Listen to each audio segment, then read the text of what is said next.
தெல்லிப்பளை என்ற இடத்துல சுண்டுக்குழியில இருந்து பஸ்ஸுக்கு எவ்வளவு தெரியுமா? 25%. 1979 ஆண்டுகள். இங்க கொஞ்சம் பேர் பிறந்தே இருக்க மாட்டாங்க. அப்ப 25% வச்சிருப்பான்.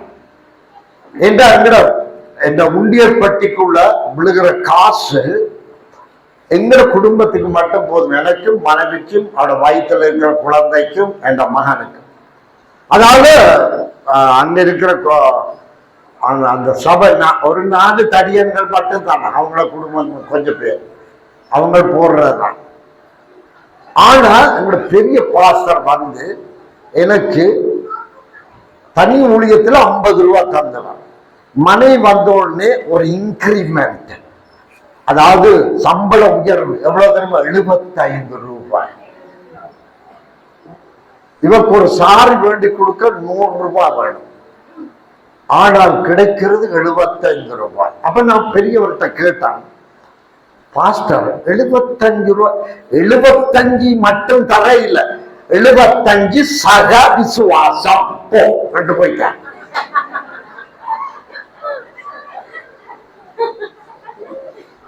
விசுவாசம் என்ன என்பதை அந்த 50 வருஷம் அனுபவம் உள்ள அந்த சாம் விக்ரமரத்னா என்ற போதகர் ஐயா எனக்கு படிப்பிச்சார். ஹல்லேலூயா.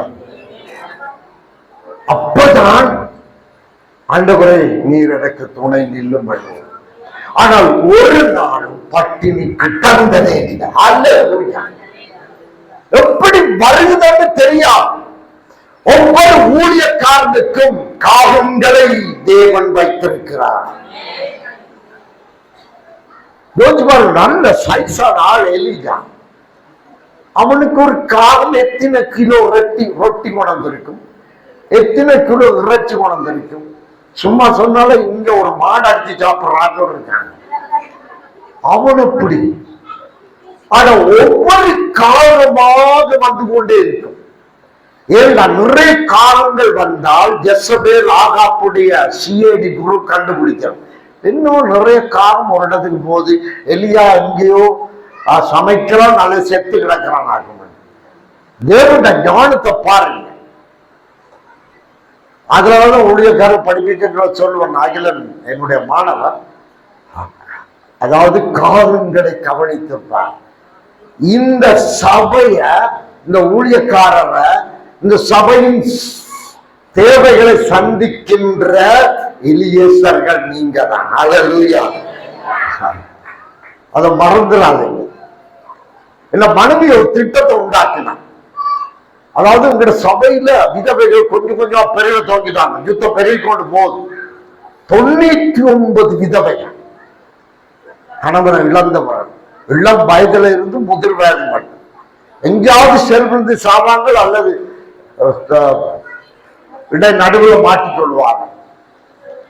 அப்பதான் ஒரு பிடி அரிசி பெண்கள், அந்த பெண்கள் கூட்டத்துக்கு வர்றாங்க. ஒரு பிடி அரிசி, ஒரு பிடி சீனி, ஒரு பிடி மா, ஒரு பிடி ஒரு கரண்டி தேயிலத்தூள், அப்படி 20, 30, 40 பெண்கள் வர வர வர வர வர ஒரு மாதம் முடிவில் அப்படியே பெரிய கடையே இருக்கும். அவர்கள் போஷிக்கப்பட்டார்கள். ஹல்லேலூயா. சபை வார்த்தையால மட்டும் போஷிக்க கூடாது. சபை அவருடைய வாழ்க்கையை போஷிக்க தயாராயிருக்க. கரங்களை தட்டு. நான் பாஸ்டர்களுக்கு பாஸ்டர், அநேக வாலிப ஊழியர்களுக்கு தகப்பனா இருக்கிறேன். 60 ஊழியர்கள்ல 36 ஊழியர்கள் 23 நாடுகளில் இருக்கிறாங்க. சபைகளை நடத்தி கொண்டிருக்கிறாங்க. போற பொழுது எல்லாம் இருப்பார்கள். எல்லாம் இது எனக்கு பெருமைக்கு சொல்லல, கர்த்தருக்கு மகிமை உண்டாகும். இந்த பாடங்களை ஒரு படிப்பித்தார் ஆரம்பத்தில். அதாவது விசுவாசத்தை அவர் இன்னைக்கு 50 ரூபாயில கற்று தந்தார். ஆனால் ஆண்டவர் 25% கற்றுக்கொண்டதை சொல்லுவாங்க. அன்றைக்கு தெல்லிப்பள கூட்டம், தெல்லிப்பள சபை எல்லாருமே பிரின்சிபல்ஸ் பெரிய, அதாவது JVP செல்வநாயகத்திர மருமகள் அந்த கூட்டத்துக்கு வாரவங்க. அவங்களெல்லாம் பெரிய படிப்பாளிகள், ஆங்கிலத்தில் நடத்துவான் அந்த கூட்டத்தை, சில வேளையில தமிழ்ல நடத்துவான். Mahajana college principal. சோ எல்லாரும் இருப்பார்கள். ஆனா எல்லாரும் CSIல தேர்ந்தவர்கள் வேதாத்துல. நம்ம கவனமா படிப்பிக்கணும். என்றால் அவங்களோட சபையில வார்த்தையை சொல்வாங்க, வார்த்தைக்கு பின்னால இருக்கிற ரெவலேஷன் வெளிப்பாடுகள் இல்லை. அதாலும் பிஷப் அம்பலமானவருக்கு நான் ஒரு தலை அந்த பாடங்கள் படிச்சு கொண்டிருக்க கூட அவங்க முடிஞ்ச உடனே நல்ல ஒரு உணவை எங்க 4 பேருக்குமா கட்டி, அப்படி கட்டித்தார அந்த பிள்ளை, அவங்க வளர்த்த பிள்ளை இன்றைக்கு ஒரு பாஸ்டருடைய மனைவியா இருக்கிறாள். நாங்க தான் அந்த திருமணத்தை செய்து வச்சாங்க. அதோடு ஒரு 80 வச்சு தருவாங்க.